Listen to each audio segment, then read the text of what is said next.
E aí, pessoal, estamos aqui já no segundo capítulo da Fisiologia Estética Descomplicada. Esse capítulo aborda a célula e as suas funções. Como eu sempre gosto de relembrar que a finalidade desse curso é te ajudar a compreender melhor a fisiologia. Compreendendo melhor a fisiologia, você consegue realizar intervenções antifisiológicas para atingir o seu objetivo de ganhar massa muscular, de perder gordura e diminuir o líquido subcutâneo e restabelecer algumas fisiopatologias, beleza? Então vamos lá. Pessoal, para você entender melhor, para a gente começar certinho, lembra que para você compor um tecido, você tem que juntar várias células. Para você compor um órgão, você precisa juntar vários tecidos diferenciados da mesma espécie, da mesma diferenciação. E para formar um sistema, você junta vários órgãos. Então, um conjunto de células formam um tecido, um conjunto de tecidos forma um órgão, um conjunto de órgãos forma um aparelho. Um conjunto de sistemas formam um organismo, o organismo humano, certo? Então, depois que a gente tem essa compreensão, você entende que a célula é uma unidade biológica. A célula, praticamente, pessoal, são blocos de construção do corpo. Fornece, assim, uma estrutura para os seus tecidos, órgãos, ingerindo nutrientes e convertendo-os em energia e desempenhando funções extremamente especializadas, beleza? As células também contêm o código hereditário de todo o nosso organismo, assim podendo se replicar. E quando a gente vai analisar a célula de forma mais detalhada, a célula tem uma organização, tudo tem uma conformação, uma disposição, certo? Então ela tem ali a sua conformação nuclear, que é protegida e circundada pela nossa membrana nuclear ou carioteca. Tem o nosso citoplasma, que esse núcleo é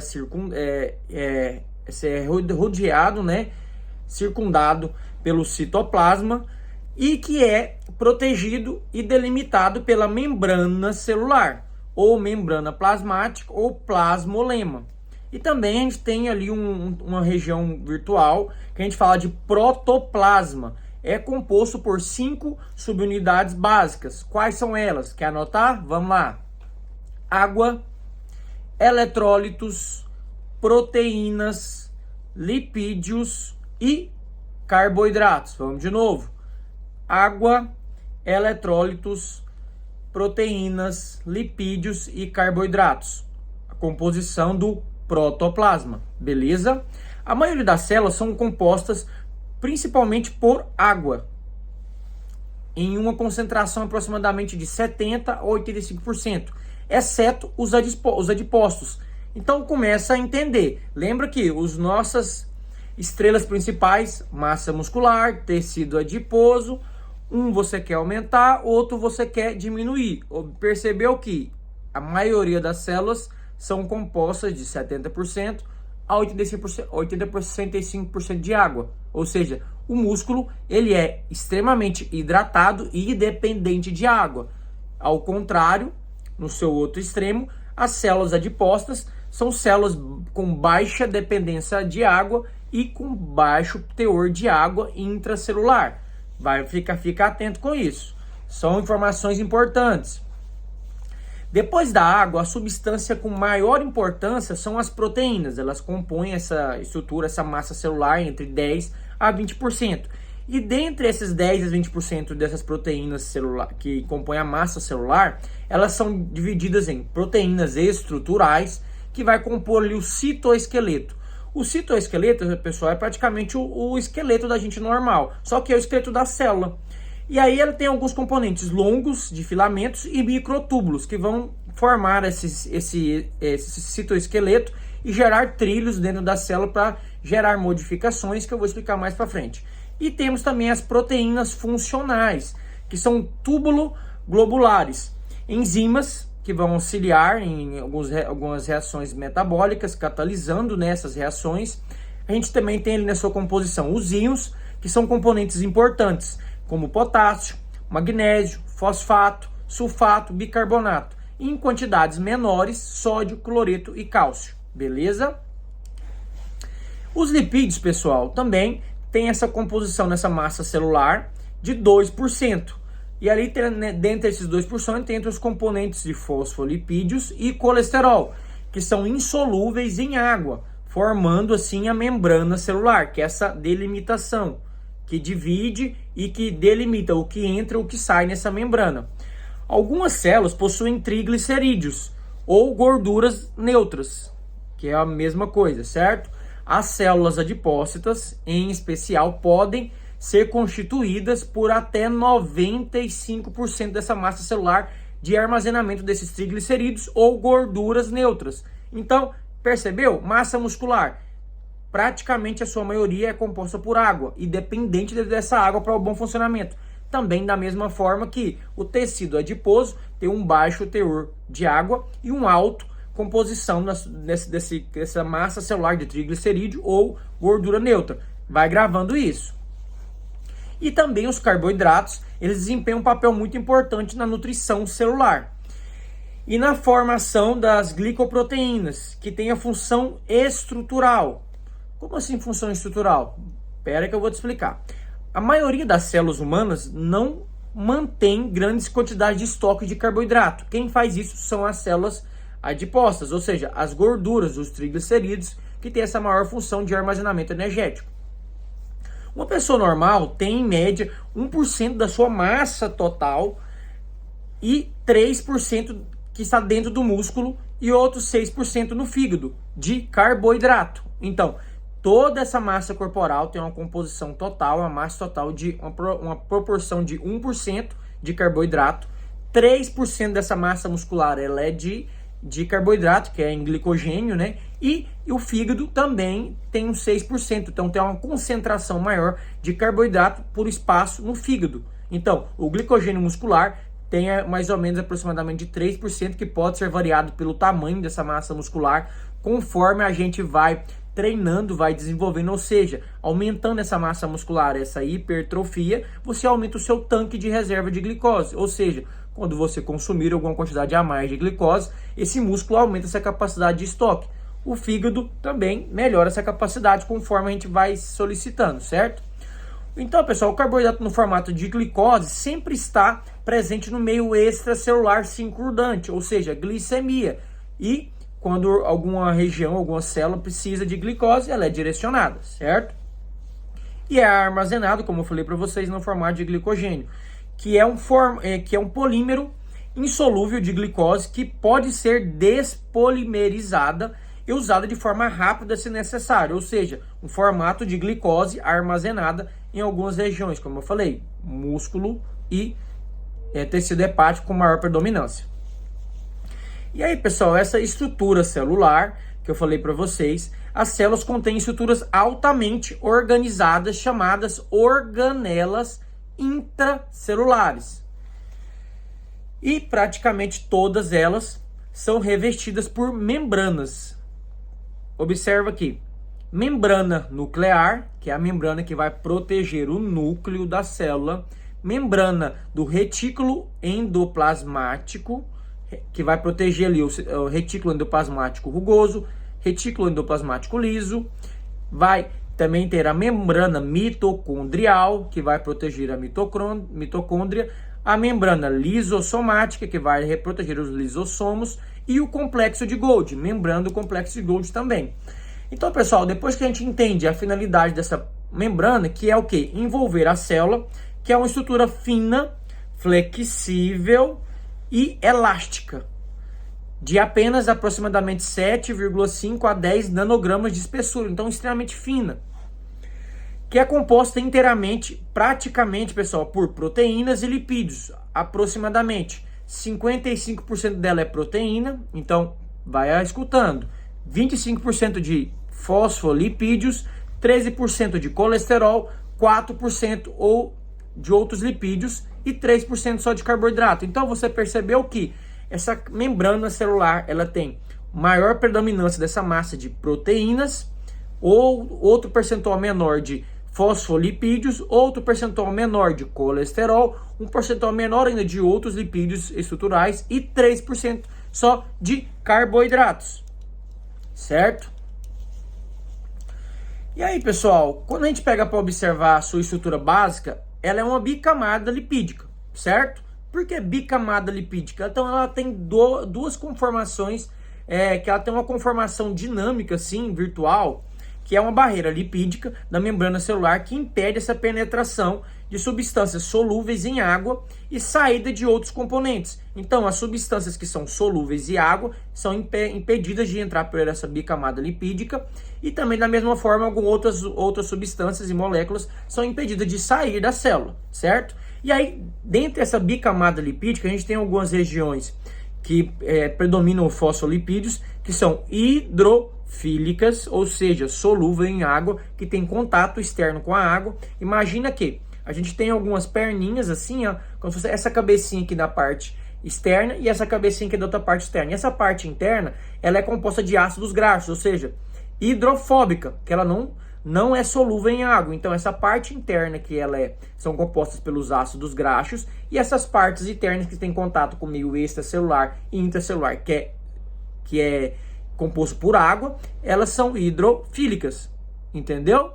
Então elas se ligam assim, como se tivesse uma cabecinha aqui de fosfolipídio, e aqui também tem outra cabecinha. Aqui tem umas perninhas e na ponta ácidos graxos. Então elas se atraem e geram esse meio hidrofóbico, e as partes externas, interna celular e externa celular, são hidrofílicas, beleza?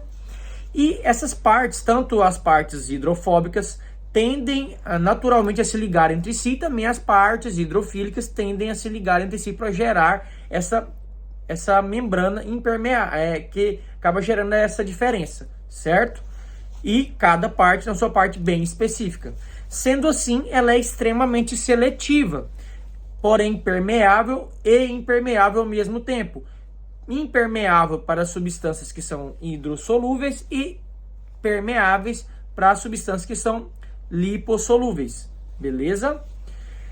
Então, pessoal, se você observar as substâncias solúveis em gordura, no tecido lipídico, conseguem passar por essa camada tranquilamente, são os oxigênios, as moléculas de oxigênio, dióxido de carbono e álcool. Então, lembra da dieta, quando você pergunta, por que o álcool atrapalha tanto na dieta? Porque ele tem uma passagem livre da membrana celular e assim consegue impactar de forma mais rápida e conforme assim negativo no nosso sistema. Então, o oxigênio e dióxido de carbono consegue passar por difusão facilmente, da mesma forma que o álcool também consegue, por essa propriedade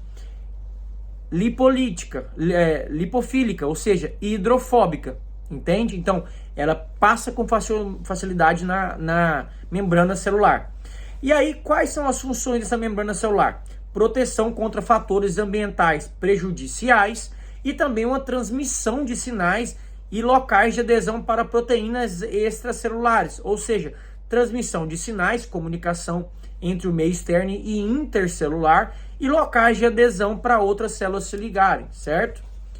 E da mesma forma que essa membrana ela é composta por esses tecidos para gerar esse isolamento, ele também tem outras componentes, outras estruturas que geram essa passagem. Por exemplo, as proteínas integrais e periféricas da membrana celular. Qual que é a função? Imagina que essa daqui é uma bicamada lipídica, certo? E quando a gente coloca essa estrutura, que seria praticamente uma proteína integral, ou seja, esses canais de proteína também têm propriedade seletiva, que permite a difusão, preferencialmente de algumas substâncias sobre as outras. Essas proteínas carreadoras, porque uma molécula extracelular consegue entrar por ela, se não for uma molécula que não passa aqui pela camada direto, então ela consegue passar por esses túbulos de proteína através de transportes ativos. Outros atuam como enzimas, ou seja, aceleradores metabólicos, catalisadores. Proteínas integrais podem servir como receptores também de hormônios peptídicos, por exemplo, o GH, entendeu? Que não penetram facilmente pela membrana celular. E também, pessoal, gerando esses ligantes específicos e segundo mensageiros de toda essa conformação da membrana celular. Proteínas periféricas são frequentemente ligadas em proteínas integrais, atuando como enzimas e controladores de transporte também, mediando esse processo de substâncias através dos poros da membrana. E também, pessoal, os carboidratos têm alguns papéis importantes dessa membrana também, que são chamados de glicocálices da célula, ou que geram algumas estruturas que levam o nome de glicoproteína, uma molécula de glicose mais uma proteína, ou glicolipídio, molécula de glicose ligada a outra molécula de lipídio. Beleza? Quais são as suas funções? Carga elétrica negativa para gerar essa polarização da membrana, ligação intercelular, quando uma célula consegue ligar com a outra e se delimitar ou gerar uma barreira, então auxilia essa sinalização e essa atração entre elas. Ele pode servir como receptor, inclusive para insulina. Lembra que a via da insulina é a via mais anabólica que existe. Sem esses receptores de glicose, de carboidrato, não acontece a ligação, não acontece a sua sinalização. Auxilia em reações imunológicas, ou seja, em cascatas para a defesa da célula. E aí, pessoal, depois que você entendeu mais ou menos os componentes da membrana celular, as funções das proteínas, as funções dos carboidratos da membrana e as funções dos lipídios, fica mais fácil a gente passar para o próximo passo, que são o quê? As organelas. E essas organelas citoplasmáticas são 5. E se você gerar uma analogia, normalmente no nosso sistema, a gente tem órgãos: fígado, baço, pulmão, coração, intestinos. Então, são órgãos que geram funções diferentes dentro de um sistema. Da mesma forma que temos organelas intracelular, que cada uma gera uma função específica e, quando unificadas, fazem essa maquinária da célula funcionar de forma maestralmente. Tudo funcionar magnificamente, certo? Então, primeiro a gente vai falar sobre o retículo endoplasmático. Beleza, Rafael, qual que é a função do retículo endoplasmático? Fornecer enzimas que controlam a degradação de glicogênio, fornece enzimas capazes de desintoxicar substâncias como fármacos também. Explica melhor sobre o glicogênio. Por exemplo, a gente tem o retículo endoplasmático que vai favorecer essas enzimas, no caso a glicogênio-sintase, que vai quebrar esse glicogênio, ou seja, quando você está treinando com alta intensidade, você é dependente desse retículo endoplasmático e ele é subdividido em 2 regiões. A região do retículo endoplasmático rugoso ou granular, que por ter ribossomos, que são moléculas que sintetizam proteína, são compostos por uma mistura de RNA e proteína, assim unificando síntese de proteína. Pessoal, depois que você começa a entender as unidades e os componentes básicos celulares, da biologia celular, você consegue entender melhor aonde que cada parte faz sentido. Vem comigo, aonde que tem uma alta demanda de síntese proteica? Ajuda a pensar. Massa muscular, músculo, concorda comigo? Então, se você pensar o que é o componente, o que é uma predominância de organelas nesse tecido? Organela de retículo endoplasmático rugoso, granular. Por quê? Alta demanda de síntese proteica. Você começou a entender? Agora vamos para outra parte. Lembra que eu te falei que tem um retículo endoplasmático rugoso ou HER, retículo endoplasmático liso ou HEL, que é retículo endoplasmático liso ou agranular. Por que agranular? Quando não tem esses ribossomos, eles levam esse tecido endoplasmático liso, que tem uma função de síntese de lipídio. Aonde que tem uma grande necessidade de síntese de lipídio? Pensa algumas células que são derivadas de lipídio. Hormônios, esteroides anabolizantes, hormônios que são derivados ali na suprarrenal, ou no testículo, ou no ovário. Parou para pensar? Legal, né? Aí tudo começa a fazer sentido. Então, onde que tem uma alta demanda de síntese proteica? No músculo. Então, tem alta incidência de organelas de retículo endoplasmático rugoso, porque sintetiza proteína. Onde tem uma alta demanda de produção de tecido lipídico? Cérebro, função de hormônios esteroides, Viu que legal? Que as coisas vão fazendo sentido? E também, depois que a gente tem todo esse complexo, que vem mais ou menos assim, pessoal. A gente vem como se fosse um tecido endoplasmático rugoso, que tem cheio de ribossomos, passa por um tecido endoplasmático liso, que eles são todos conectados. Até aqui, tecido endoplasmático rugoso, até aqui, tecido endoplasmático liso. E aí depois ainda vem o tecido complexo de Golgi. Que aí, você tá vendo que são como se fossem etapas, são preparações. Se uma molécula precisa de alguma estrutura proteica, ela passa pelo rugoso. Se precisar capacitar por alguma molécula de lipídio, passa pelo tecido endoplasmático liso. E aí depois vai para o complexo de Golgi.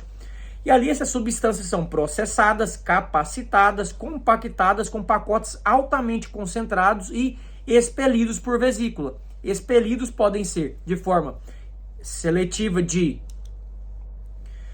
através do mecanismo que a gente fala, que eu vou explicar mais pra frente de forma mais detalhada. Pode ser secretado ou excretado. Quando é secretado, porque vai ter utilidade na célula ou em outra célula. Quando é excretado, porque é lixo, discretas, grava assim, entendeu? E aí, a gente também tem a organela que leva o nome de lisossomos. Lembra de liso? Por que é liso? Porque é quebra, é digestão, somos. Funciona como um sistema digestivo celular. Da mesma forma que a gente tem o estômago, os intestinos, o estômago e os intestinos da célula é considerado os lisossomos, que serve para digerir estruturas e células danificadas, partículas de alimentos não digeridos ou antígenos indesejados, como bactérias, que são nocivas para as células. Ela consegue fazer isso porque possui mais de 40 enzimas hidrolases diferentes. Então, como assim enzimas hidrolases? Todos esses macronutrientes e essas bactérias, essas componentes são degradados através de hidrólise. As proteínas, o glicogênio, que é o carboidrato armazenado, os lipídios, precisam ser hidrolisados para oferecer aminoácidos, glicose e ácidos graxos e glicerol. O corpo não absorve, não utiliza esses macronutrientes, não absorve proteína, não utiliza glicogênio, não utiliza lipídio. Ele precisa quebrar essas moléculas grandes em micromoléculas, beleza? Em aminoácido, em glicose, em ácidos graxos e glicerol, para ser utilizados, beleza? E da mesma forma, pessoal, que se você pensar ali, também tem um outro componente que chama peroxissomos, que além das hidrolases, que degradam essas substâncias, contém outras enzimas que chamam oxidases. Em vez das hidrolases, o peróxido de hidrogênio é altamente oxidante, para oxidar inúmeras substâncias que podem ser tóxicas para a célula. Interessante. Ela funciona como se fosse um detox celular. Aonde que você acha que vai ter uma alta incidência dessas organelas? Qual que é o órgão responsável para desintoxicar o nosso organismo? Me ajuda a lembrar aí. Fígado, né? Então, tá vendo que legal? O fígado tem todas essas organelas, mas com uma alta predominância de peroxissomos. Por quê? Esses peroxissomos geram essa função de oxidação. Da mesma forma que das hidrolases, pessoal. E aí, quando você toma o seu álcool aí, uma cervejinha, um whiskyzinho, um vinhozinho, o álcool ele é catabolizado ali no fígado e especificamente nessas organelas, peroxissomos, da mesma forma que os ácidos graxos de cadeia longa também é catabolizado ali nesses peroxissomos, ou seja, no fígado acontece tudo isso. E aí, depois que organizou isso, as vesículas secretoras, útil para a própria célula ou para outra célula, né? Como eu falei, quando secreta através de vesículas, é utilizado pela célula ou pela outra célula e é uma forma de transporte seguro. Quando excreta, é lixo. E também temos a outra organela, que ela é uma organela, na minha opinião, para a parte esportiva nobre. Você deve saber qual que eu estou falando. Mitocôndria. Grava bem essa organela. Ela tem um papel importante na sua modificação corporal. Por quê? Ela é considerada no nosso organismo a usina energética celular. E aí, pessoal, quando a gente pensa em alguns tecidos que têm uma alta necessidade, uma alta demanda de gasto energético, logo vem na cabeça o quê? tem uma alta predominância de mitocôndrias. Aonde que você pensaria nisso? Coração, cardiomiócitos, acertou. Músculo esquelético, acertou. E no adipócito? Os adipócitos possuiriam grandes percentuais de mitocôndria? Não, ele tem baixa propensão de mitocôndria. Porém, a gente pode modificar isso da mesma forma que a gente pode aumentar e hipertrofiar essas mitocôndrias, tanto do coração, tanto do músculo e tanto dessa célula. E isso recebe o nome de bronzeamento celular, que é esse fenômeno que a gente faz através do exercício bem prescrito. E a gente consegue fazer isso. E quanto mais mitocôndrias, mais capacidade de consumir energia, mais capacidade de gerar beta-oxidação, mais capacidade de queimar gordura. Pegou? Pegou a virada de chave? Quando você faz um exercício bem feito, resistido, conciliado com um trabalho aeróbico bem feito, você está fazendo o quê? Um fenômeno que chama bronzeamento celular, através da biogênese mitocondrial. Gênese, que é a criação de uma nova molécula. Biogênese mitocondrial, criação de uma nova organela. Aumento da quantidade de mitocôndrias, reprodução, replicação e hipertrofia também mitocondrial. E essas mitocôndrias, quando elas acontecem esse aumento de tamanho e aumento de celularidade, você vai ter uma eficiência, uma facilitação de utilizar a energia e um aumento desse gasto energético. Pegou a visão? Que é a mesma coisa que aumentar a potência do seu motor e aumentar a capacidade de lipólise, de beta-oxidação. Legal, né? E aí, pessoal, essas mitocôndrias, como eu falei para vocês, elas variam o tamanho e a forma, elas podem ter um formato globular, alongadas e filamentares, tá? E aí, essas mitocôndrias têm essa função que eu falei para vocês de oxidação dos nutrientes, acontece ali no interior das mitocôndrias, nas membranas intra e extracelular, ali na crista mitocondrial, ali ocorrem as reações químicas na matriz mitocondrial, gerando a nossa moeda energética. Para quem é mais íntimo, ATP. Para quem não conhece muito, trifosfato de adenosina. E são autorreplicáveis por ter DNA como o núcleo. Ou seja, a mitocôndria tem seu próprio DNA, além do núcleo, que a gente vai encontrar também, que eu vou explicar logo adiante. E aí, pessoal, os alimentos reagem com esse oxigênio, são lipídio, carboidratos e proteínas, que são oxidados e transformados em ATP, ou a nossa moeda energética, né? A ligação de fosfato de energia é muito instável, ou seja, ela é fácil de ser quebrada para ser utilizada instantaneamente quando necessário, ou seja, essa é a nossa dinâmica bioenergética, ter ATP reservado e ter uma grande facilidade de quebrá-lo e utilizá-lo. Esse é um organismo eficiente, é um organismo que tem metabolismo eficiente. Quando o metabolismo está eficiente, ele consegue utilizar, consegue degradar toda essa energia que o organismo recebe. E aí, pessoal, cerca de 95% da formação de ATP ocorre na mitocôndria, através do famoso e temido ciclo de Krebs, ou ciclo do ácido cítrico, para quem estuda mais essa parte de fisiologia do exercício, bioquímica ali braba, que eu sei que quase ninguém gosta. Algumas células usam até 75% do seu ATP para a formação de outras células de síntese proteica. Espera aí, vamos de novo, vou repetir para você entender. A maioria das células, ou algumas células, utiliza 75% da sua energia derivada de ATP para sintetizar proteína. Ou seja, sem energia não tem construção e reparação muscular proteica.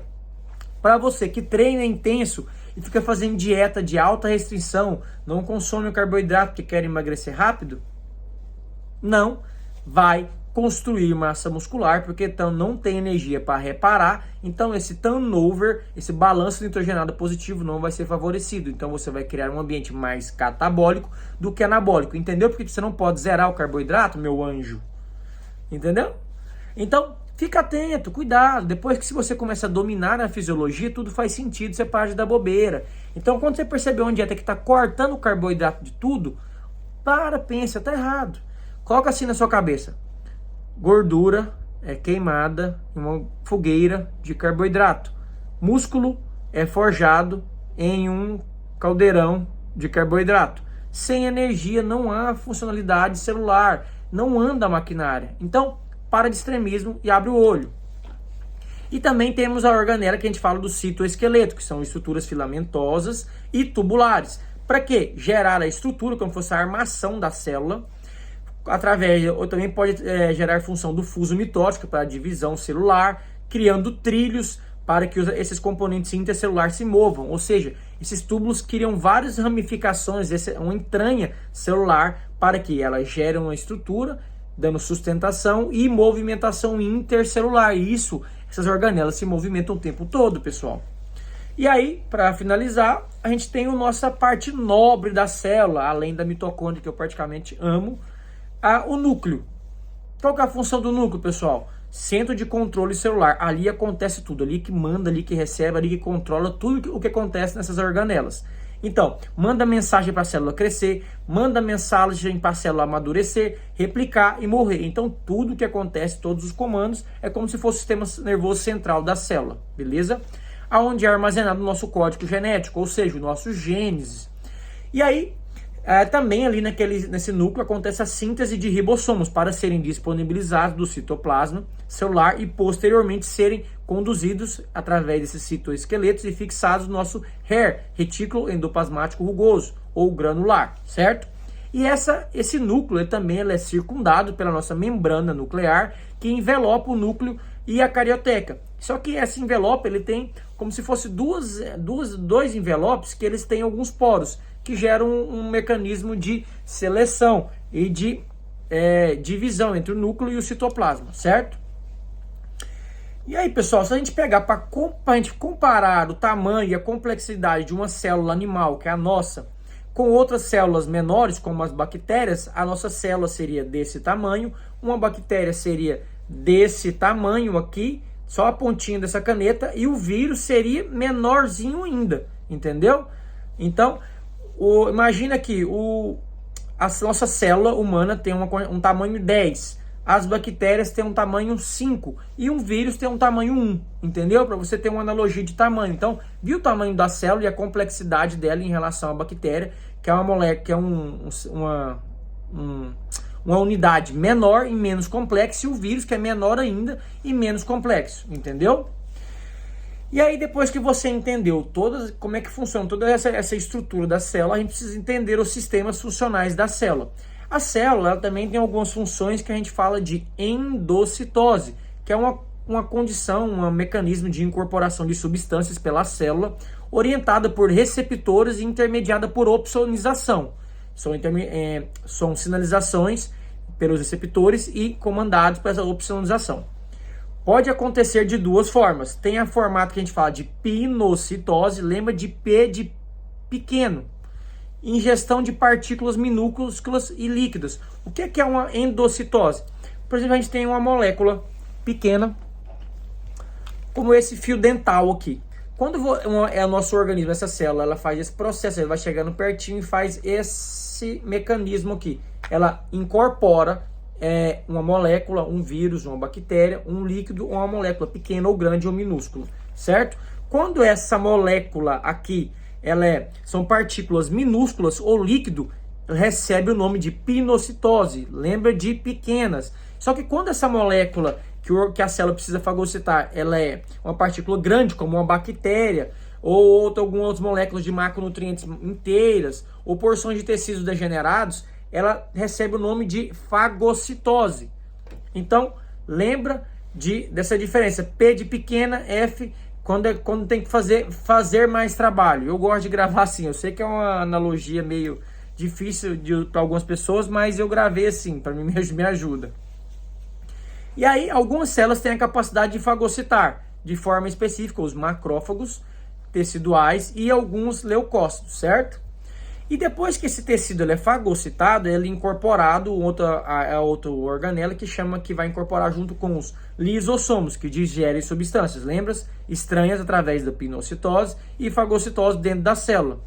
Quando esses lisossomos se incorporam com esses fagócitos, a gente libera ali hidrolases ácidas que digerem proteínas, carboidratos, lipídios. Quase todos os seres vivos são compostos desses 3 nutrientes, certo? Dessas 3 moléculas. Então, essas hidrolases vão quebrar elas e também possuem agentes bactericidas, lisozimas, lisoferrina e ácidos com pH extremamente baixo, por volta de 5, então extremamente ácidos. O que resta o que restar dessa digestão, a gente chama de corpo residual. Então, é resto, é só excretas, não serve para mais nada. E aí, essa atuação dos nossos lisossomas na regressão de tecidos e autólise de algumas células danificadas, ou seja, nesse monitoramento, desse controle, dessa degeneração, dessa ressíntese, desse controle celular. Por exemplo, quando a mulher, o útero da mulher, após a gravidez, que ele começa a atrofiar, acontece, é mediado por esses lisossomos, é fagocitado e degradado e excretado, seja para excretado para fora ou secretado para a célula utilizar ou outras células utilizarem essas matérias-primas. Também acontece quando acontece a glândula mamária. Quando a mulher engravida, começa a amamentar, ela hipertrofia, depois que para de amamentar, ela atrofia. Esse tecido que atrofiou não é jogado fora, o organismo aproveita ele de alguma forma, entendeu? Da mesma forma que, agora de novo, o nosso mundo. Lembra que quando você está treinando, está ativo ali, está se exercitando, fazendo musculação certinho, progredindo carga, você aumenta a sua quantidade, seu tamanho celular muscular, certo? Então, e aí você vai viajar, vai de férias e para de treinar, entra numa condição de inatividade. Esse músculo ele vai regredir, ele vai atrofiar também. Então ele vai ser degradado. Tudo que não é utilizado na célula, no organismo, ele é degradado. Então na fisiologia nada nunca está parado. Ou ele está crescendo ou ele está regredindo. Aprende isso. E é igual na vida, o que não está evoluindo está regredindo, ninguém fica parado. Fechou? A vida é um eterno movimento. E aí, se a gente pegar para ver, de acordo com essa interação do organismo celular, se o dano for leve, essa parte será digerida e reparada. Ou seja, se você gerou algum dano na célula pequeno, a célula só é reparada e organizada. Mas se o dano for muito grande, ela vai ser quebrada todinha. Esse nome chama de autólise. E aí, quando essa célula é degradada, a gente também tem um outro termo que fala autofagia. E é usado para reciclagem de organelas celulares. Autofagia é isso mesmo, digerir a si mesmo. Contribui para a renovação rotineira dos componentes citoplasmáticos. É um mecanismo chave de ouro mesmo para desenvolvimento celular. Sobrevivência celular quando os nutrientes são escassos e manutenção de homeostase. Ou seja, quando você não faz dieta direito, passa grandes períodos sem comer, ou seja, jejum. Pegou? A célula entra nessa condição de autofagia. Isso, para quem quer ganhar massa muscular, não é vantajoso. Então, por isso que tem que ter uma dieta fracionada em pequenos espaços de tempo. Entendeu por que de oferecer pequenas quantidades na proporção certa rotineiramente? Quando alguém chegar para você e falar, é a mesma coisa comer a mesma quantidade de calorias e macronutrientes 2 vezes ao dia do que fracionar as suas refeições em várias refeições fragmentadas. Da mesma forma que, se você quiser percorrer 2.000 quilômetros e o seu carro tem autonomia de 500 quilômetros por tanque, ou seja, para você percorrer esses 2.000 quilômetros, você precisa usar 4 tanques de combustível, que é o quê? Você enche ele uma refeição, gasta, chega, depois de percorrer aproximadamente os outros 500 quilômetros, você reabastece novamente outra refeição. E aí percorre mais aproximadamente 500 quilômetros. Então não dá para percorrer os 500, porque senão você vai entrar em autólise, ou seja, o carro para, e aí você reabastece. Entendeu a diferença, que não é a mesma coisa? Então para, gente. Estuda a fisiologia, que você não cai em cilada de profissional que não estudou, que não é capacitado. E também, pessoal, essas células têm alguns mecanismos também de movimentação das células. Movimento ameboide, que faz um processo de rastejamento mesmo, que vai gerando uma protusão de um pseudópode, que projeta para frente orientada através de receptores e substâncias quimiotáticas. Quimiotaxia positiva é para o sentido que essa célula está se movimentando, e quimiotaxia negativa é para onde a célula está sendo encolhida. Então, se a célula está fazendo essa rotação para cá, esse é o sentido quimiotáxico positivo e esse é o lado da célula quimiotáxico negativo, para onde ela está sendo retraída, entendeu? Então, as células que se movimentam assim são os leucócitos, quando vai acontecer a diapedese da corrente sanguínea para a nossa via de macrófago, né? Para ativar o macrófago, os monócitos para o macrófago. Quem estuda a parte biológica, eu sei que é um pouco aprofundado, só para você compreender melhor. E também a gente tem os movimentos de cílios ou ciliares. A gente encontra ele ali, esse movimento acontece em forma de chicote, né? Que é fosse de varredura. E na superfície das vias respiratórias, quando a gente vai expelindo o dia inteiro, a gente tem cílios nessas nossas moléculas, nessa superfície da via respiratória, que vai varrendo, retirando as impurezas, essas partículas, e também acontece ali nas tubas uterinas, na superfície das tubas uterinas, para levar o óvulo ou os espermatozoides, através de flagelos também, que é encontrado no espermatozoide, para se movimentar. Pessoal, então você observou que, tá vendo quando você começa a entender a base, não adianta eu querer entrar ali, te explicar endócrino, te explicar metabologia complexa, se você não entende a base. O que é a base, pessoal? Biologia celular, fisiologia, bioquímica. Não dá para entender o complexo sem entender a base. Essa é a minha missão aqui. Eu vou trazer o básico para vocês de forma compreensível e aplicável. Você vai ver que você vai ficar fera em fisiologia, vai ficar fera em identificar quando alguém está falando besteira perto de você e vai saber e vai ter um norte de como se organizar para ter resultados com segurança e com o menor tempo viável possível. Isso tem um nome, modo turbo. Vem que eu estou à disposição para te ajudar. Mais uma vez, obrigado pela atenção. Essa foi o nosso segundo capítulo da nossa Fisiologia Estética Descomplicada. Estamos só começando essa viagem. Vem comigo que tem muita coisa boa vindo por aí. Até mais, até a próxima aula.